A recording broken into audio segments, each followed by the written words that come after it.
Okay, well this is the Economics High Level Paper 3 Specimen paper. It's an hour and 45 minutes, you've got 60 marks, and you've got to answer all questions. So let's go. Alright, so question 1 says, country X is a low income country situated in Africa. Its main export is coffee, which accounts for 20.2% of export earnings. Figure 1 illustrates the market for coffee in country X. DD and SD represent domestic demand and supply per year in thousands of kilograms, and PW is a world price. Okay, in US dollars per kilogram. Cool. Okay, so what we've got here, we can see already that the equilibrium between SD and DD, which would be the domestic supply and demand, that equilibrium price is below the world price, which means that this country has a comparative advantage in the production of the good and should therefore export. Okay, question 1A1. Calculate the value of coffee exports per year from country X. Alright, well the domestic demand at price 3 is just here, which is 20. That'll be 20,000 kilos. But the domestic supply is here, 200,000. So we've got here 180,000 kilos of coffee to be exported. So just put that there, 180,000 kilograms. And it's sold at $3 per kilo. So I'll just put that there times 3. So the value of the exports is 180,000 times $3, which is $540,000. Okay, next question. 2. Calculate the social or community surplus earned by stakeholders in the coffee market in country X under the conditions of free trade. Well, we have free trade here because on our diagram there's no trade barrier. There's no subsidies, tariffs or quotas. Just as a reminder, social surplus is the sum of consumer surplus and producer surplus. So that's what we're going to identify in the diagram. Calculate each consumer surplus and producer surplus, add them together, and then we'll get our social surplus. I've already highlighted these areas here. So we've got consumer surplus first of all, which is of course the difference between the selling price and the demand curve here. So it's going to be $1.60, because that would be just on this axis here, $1.60, the difference between the maximum anyone would pay and the selling price, times by here 20 for 20,000 kilos, and divide by 2. So we can just do that quickly here. So it would be $1.60 times by 20,000 divided by 2. And that answer is $16,000. So the consumer surplus is $16,000 then. So we'll do the same again for producer surplus. Producer surplus is of course the difference between the selling price, which is here $3, and the supply curve itself. So we're just going to look at this axis to find out the total area of this triangle. So we've got there $2. That's going to be times by 200,000 and then divide by 2. So just do that just down here. So we've got $2 times by 200,000 kilos divided by 2, because it's a triangle, and that gives us an answer of 200,000. We add therefore the consumer surplus and the producer surplus, and we get a social surplus of $216,000 is our final answer. Okay, next question. It says that the government of country X is concerned about the future of the coffee market for 3 reasons. The first one is that several coffee producing countries have announced plans to increase output. Political changes abroad are expected to bring about trade protection, and some coffee producing countries are likely to introduce export subsidies for coffee. And it's believed that the world price could decrease by as much as 80 cents per kilogram. Calculate how much revenue earned by the coffee producers in country X would decrease if the world price falls by 80 cents. Well, in order to find out this decrease, we need to find out the current total revenue and then the likely total revenue if it was to decrease by 80 cents. So the current would be, let's have a look.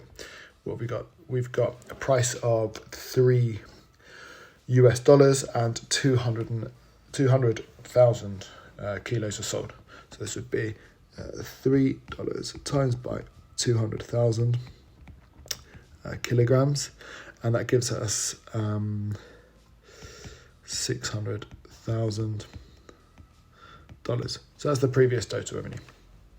And then the new, should it go ahead, should these changes go ahead and the price drop, but the price would go down to $2.20.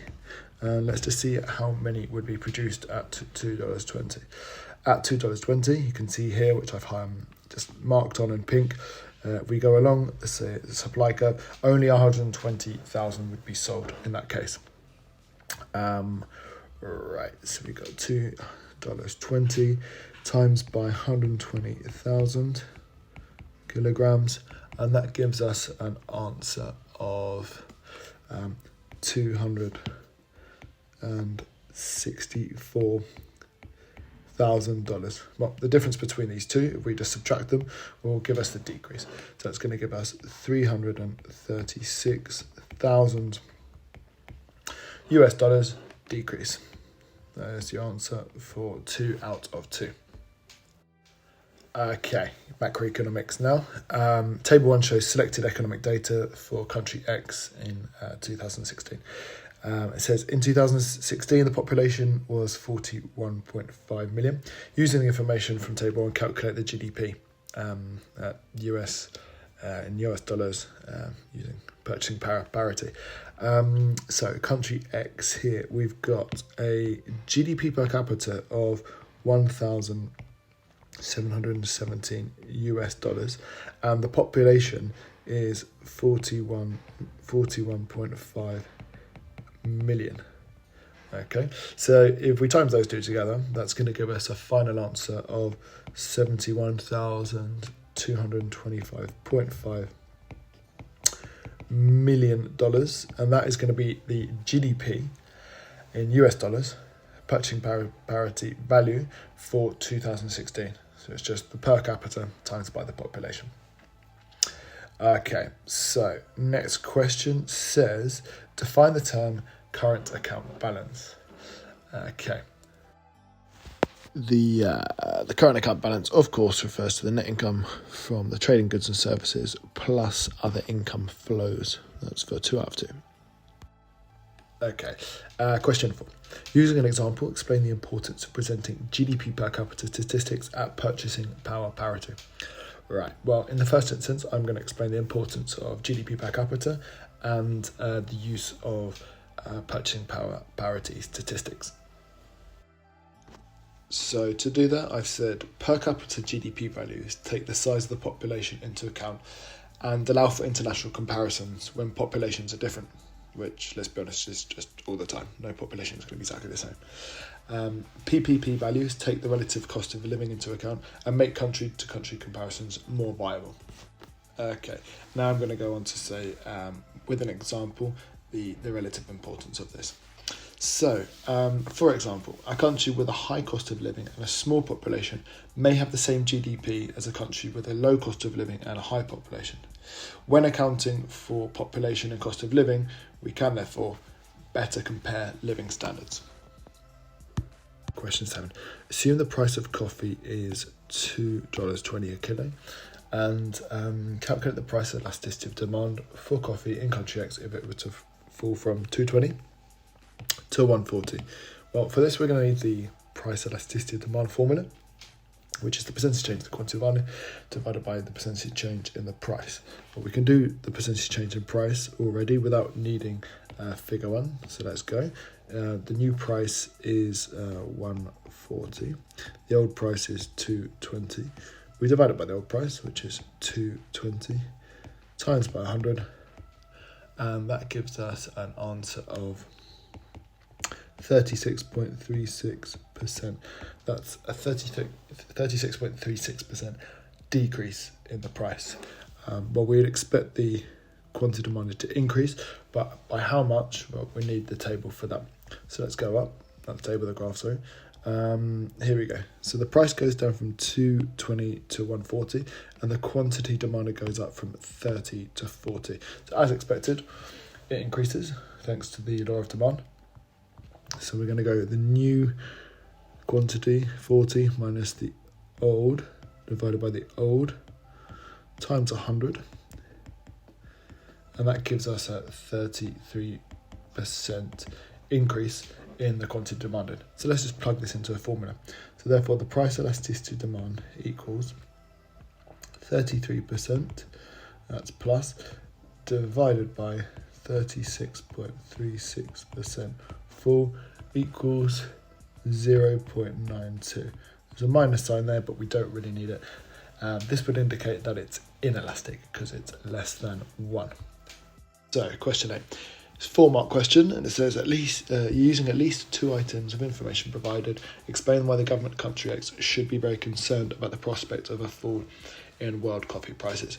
Okay, well, for this question, I'm going to make 2 points and explain each of the 2 points with reference to the data. My first point is the following. A fall in coffee prices would most likely lead to a fall in the value of exports, given that 20.2% of the value of the exports are made up of coffee exports. If this occurs, ceteris paribus, the current account, which is in deficit by $2.35 billion, would become more negative. Okay, so what have I got here? I've got referred to the value of the exports, the current account, which is in deficit, and explained that it would become more negative. So referred to the data, made a point, and explained it. Okay, the second point I'm going to make is about inequality. And I've said, furthermore, if prices fall and domestic production of coffee decreases, unemployment may rise, potentially provoking an even higher Gini, which is already at 0.41. So for this point, I've mentioned unemployment, Gini coefficient, and used the data as well, 0.41, which is the current Gini. Okay, so last and final question from question 1. 10-mark question says, using the data provided and your own knowledge of economics, recommend a policy which could be introduced by the government of country X in response to the expected fall in the world price of coffee. If you just looked at this question, you might think you just have to propose a policy, use the data, pretty much just leave it at that. Actually, there's a little bit more to the question. And if we look at the mark bands for 9 to 10 out of 10, says that we have to identify and fully explain a policy. Yeah, okay, we probably would have expected that. Then use economic theory to support it. Okay, relevant economic terms must be used throughout. And then, of course, use information from the text or data provided to support the analysis and evaluation. But one last thing, which isn't that obvious from the question itself, is this last bullet point, which says the response contains evidence of effective and balanced synthesis or evaluation. So we should bear that in mind as well. Let's have a little look at my response to this then. I start off by setting the scene and kind of just describe the problem if prices were to fall. I propose subsidies as a solution, and then have some evaluation there at the end of the third paragraph. All right, so the fall in coffee prices would render country X less competitive on a global scale and result in a series of macroeconomic complications. A price below $1.40 per 1,000 kilograms would result in country X importing coffee. This could result in higher unemployment and higher poverty levels. By subsidising coffee production, country X could remain an exporter of the good and maintain its comparative advantage over other exporting nations. So you can see that's quite an applied point there, because they are in a situation where they have a comparative advantage. Subsidies are financial aid given to producers to help them to produce. Okay, so definition in there just to make sure that we're using the right key terms and that they're properly defined. They encourage the production of, in this case, coffee by increasing producers' willingness and ability to produce, shifting domestic supply right and increasing coffee output.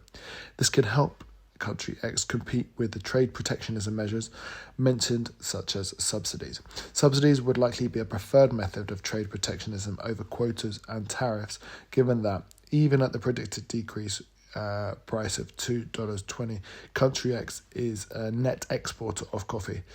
Given their comparative advantage and no need to import coffee, they wouldn't be able to place tariffs or quotas on coffee as it's not imported. However, it should be mentioned that subsidising so that prices are below cost is known as dumping and is illegal. A consequence could be trade sanctions, which could worsen country X's macroeconomic outlook. Furthermore, subsidies are an expense for the government and represent an opportunity cost. So as you can see, the first paragraph, set the scene, describe the current or the potential problem. Then describe subsidies, the likely effects, and why they'd be a preferred method as well. So there's a bit of comparison there. Think about them as a relatively stronger form of trade protectionism over quotas, tariffs, which would be kind of less relevant, and then consider some negative aspects such as the opportunity cost, and the potential trade sanctions if they abuse subsidies as a method, and also consider the future as well by thinking about the macroeconomic outlook. So in the long term there, I think this would get 10 out of 10. I don't believe it would get anything less than 9 given the structure and the mark scheme. This is the mark scheme with the possible policies which could be included. You can see the list there, and of course subsidies feature, and they're the first one on the list. So this, coupled with the criteria for 9 to 10 out of 10, I believe this would be a pretty solid answer. You don't need any diagrams, contrary to popular belief. This isn't a 10 or a 15 mark question where it's pretty much guaranteed you have to have that. And in paper 1, for this paper 3 10 mark question, not necessarily, but it's certainly welcome if you want to add it in to support your answer. Okay, so question 2. We've got a table here which shows the income tax rates for 2015-16 tax year in New Zealand. So as we can see, it's progressive. We've got the first 14,000 taxed at 10.5%, and so it goes up progressively with different brackets. Okay, the New Zealand goods and service tax is 15%. It's just normal standard rate. That'll be for most goods and services. And what else have we got? We've also got here that we've got 2 people, Maya and Takeshi. They live and work in New Zealand, and we've got some information about their income and tax details for this given year. So we've got Maya here, although the table's incomplete, and Takeshi, and the table's even more incomplete. Right, so the first question says, calculate the annual income tax to be paid by Takeshi. Well, let's just see how much his income is. His income is 88,000 New Zealand dollars. Now, with that, we have to look at the tax rates and the tax brackets. So his first 14,000 of the 88 would be taxed at 10.5%. The next 34,000, which is everything which falls into this, everything between 14,000 and 48,000, so 34,000 would be taxed at 17.5%. Then we've got the next 22,000, which is all his income which falls into this, would be taxed at 30%. And finally, everything above and beyond 70,000, which for him in his case is 18,000, would be taxed at 33%. So with that in mind, we're going to do 14,000 times 10.5% plus 34,000 times 17.5%, 22,000 times 30% added on, plus 18,000 times 33%.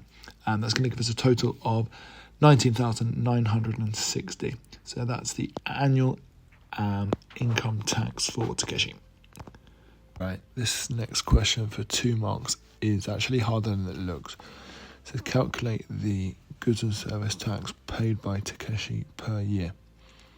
Right, so what we're going to do is look at his disposable income. And from this, we're going to see how much of it, disposable income here, is spent, and it's 80%. So that means of his disposable income, he spends $54,432. And there has been a markup here of 15%, which is the good and service tax. Now, a lot of people would probably take 15% of this, but that's not what you do. So to get to the 54,432, there was a 15% increase on what would have been the selling prices of those goods and services without the tax. 15% on. So what we should do is the following: 54,432 times by 1.15 over 1.15, and then we see that $7,099.83 would be how much is paid in the tax. Alright, so this next question is asking us to calculate the average tax for each Maya and Takeshi. So first of all, let's look at Maya. Her income is $28,000, and we're asked to work out the average tax. So this is going to be all the tax she pays divided by her income. Her income tax is here, $3,920, and the tax on goods and services is here. We add these two together and just divide quite simply by her income. So let's have a look at that. It will be 7,060 87 cents divided by her income, which was 28,000, times this by 100 because we want it as a percentage, and that gives us 25.22%. So this is the case for Maya. We repeat and we just do the same thing for Takeshi. Okay, so for Takeshi it was the sum of both the taxes he was paying there, his income tax and goods and services, divided by 88,000 times 100, 30.75%. So we can start filling this in on the table as requested. 0.22 there, 30.75% there, and total tax paid 059.83, and goods and services. There we go. So the table is complete, and this first section. Okay, so next question says, Figure 2 illustrates income equality in New Zealand, and of course we use the Gini coefficient to measure income inequality. And let's just have a look at this figure 2 then. We've got here the trend line. Well, the trend line seems to be doing this, so we can see that there's a rise in the Gini from, what would this be, the 1980s to, well, anywhere from then, although it seems to be pretty stable from about the mid-90s. Okay, some background information.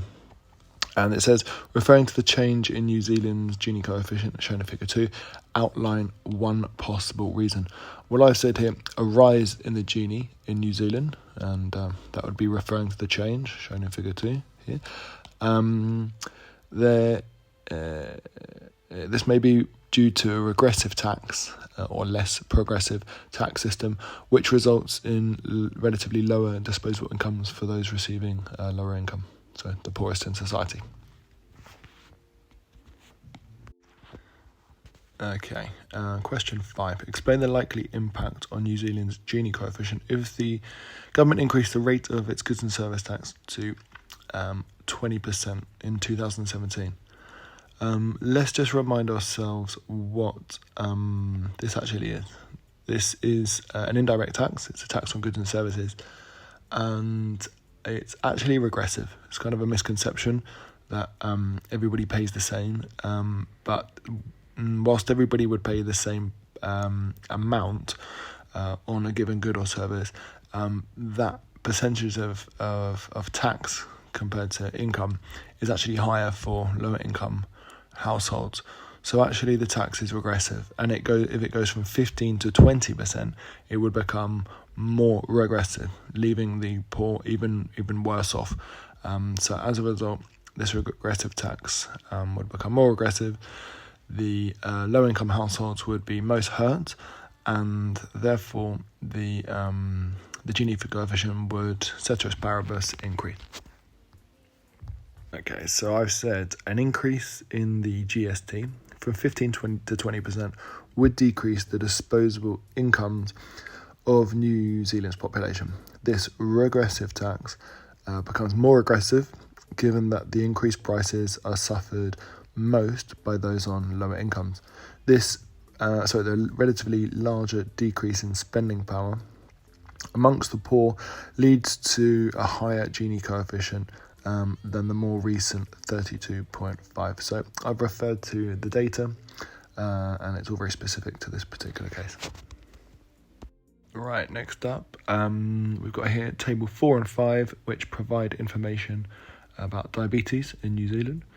And it says that there's a major cause of type 2 diabetes, and it's been argued that it's excessive consumption of sugary drinks. And over 25% of sugar consumed by children in New Zealand comes from sugary drinks. So, table 4, we've got different age groups and different ethnicities here on the left-hand side, and the prevalence of diabetes. And this is from 2014. Table 5, we're looking at same ethnic groups, but just how often are they drinking fizzy drinks? But this is actually just amongst the youth. So and it's from 2007 as well. So useful information, but it'd be hard to come to some formal conclusions here without much else. Okay, so the question says, using table 4 and 5, comment on the view that the consumption of sugary drinks contributes to market failure in New Zealand. Okay, what have I said? I said high diabetes rates would be considered a negative consumption externality of sugary drinks consumption. It's possible that consuming these drinks causes diabetes, given that 48% of the Pacific peoples drink 4+ sugary drinks a week, and that they have the highest diabetes rates. So we've got here, where are we? Just here, there's highest consumption of all the groups, and over here we've got highest diabetes rates here and here, and here.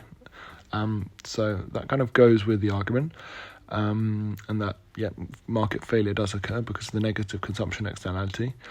So I think I get a couple of points for that. But then I say from here, however, we cannot conclude that such consumption necessarily causes diabetes, though, as there are inconsistencies with other countries' data, and there may be other factors at play, such as genetics. So I think for considering the overall effect and kind of how weak the data is here, and that we can't come to too many formal conclusions, this answer would get 4 out of 4. All right, next up we've got figure 3 here, which says it's the market for sugary drinks in New Zealand. And it says, assuming that the consumption of the sugary drinks is an example of market failure, it's estimated the allocatively efficient level of consumption would be 200, so that's just here, 200 million litres a year. Use this information and draw the marginal social benefit. Well, I'm going to assume here that the demand is equal to the marginal private benefit, of course, and that there are no externalities on the production.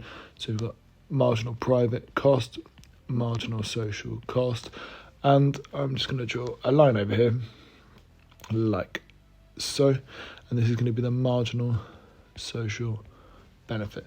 So that would be the optimal consumption of the good, where the marginal social cost is equal to the marginal social benefit here.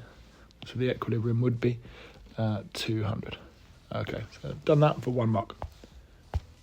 All right, so we've got 8. Using the answer to part 7, calculate the welfare loss resulting from the excessive consumption.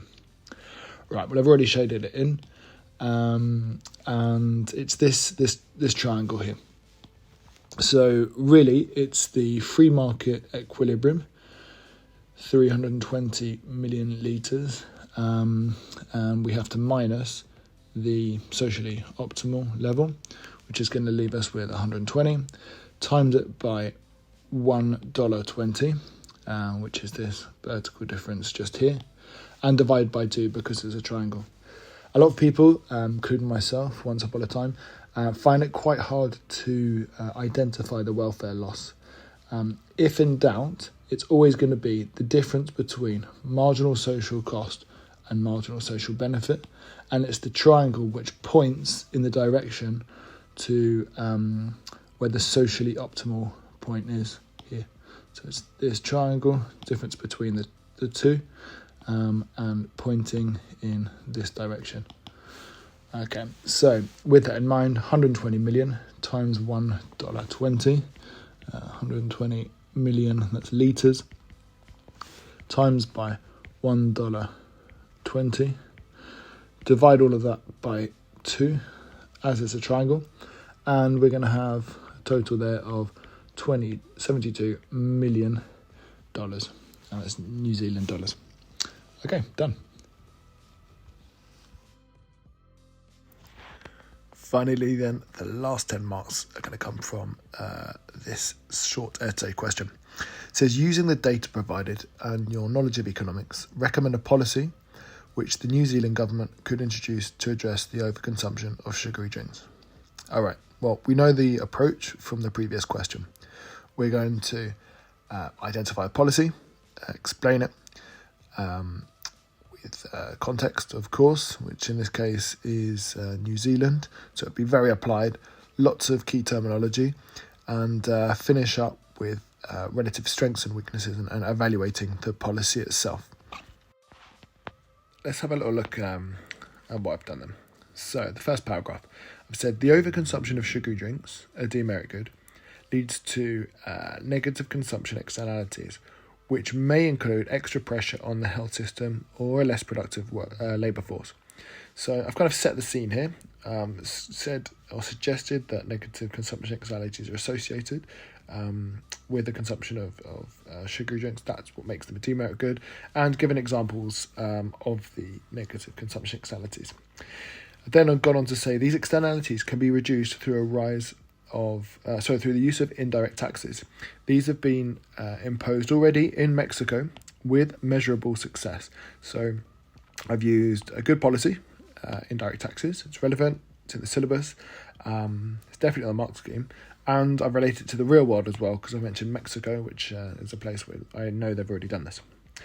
Okay, so next paragraph. I've gone on to say an increase in indirect taxes on said drinks would cause a shift to the left of supply and result in higher prices and thus lower consumption. A fall in consumption would reduce externalities. It is likely that consumers would opt for relatively cheaper and healthier alternatives such as water, fruit smoothies or fruit juices.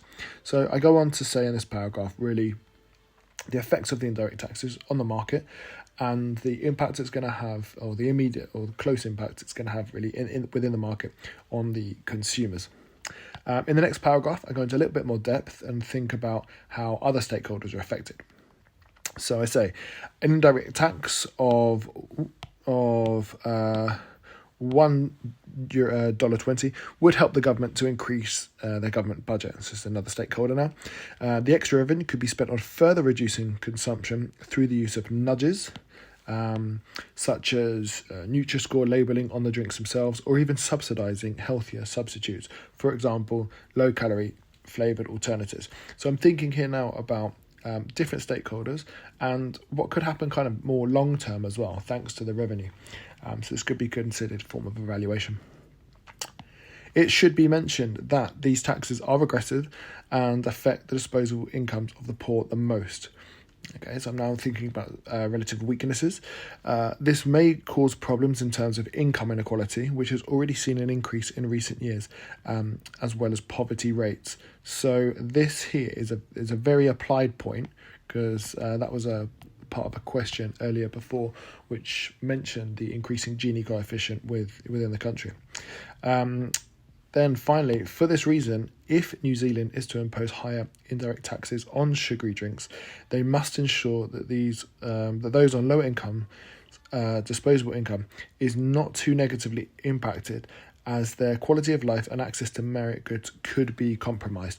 So I finished off here saying, well, if they're going to go ahead with it, then they should do it in a certain way. So I've suggested how the policy should be applied, if applied at all. Okay, so just like before, I think this is a really solid answer. There's lots of key terms. The analysis hits here, and the bulk in the middle. The policy itself is solid, and there's plenty of synthesis and evaluation as well, and it's certainly applied.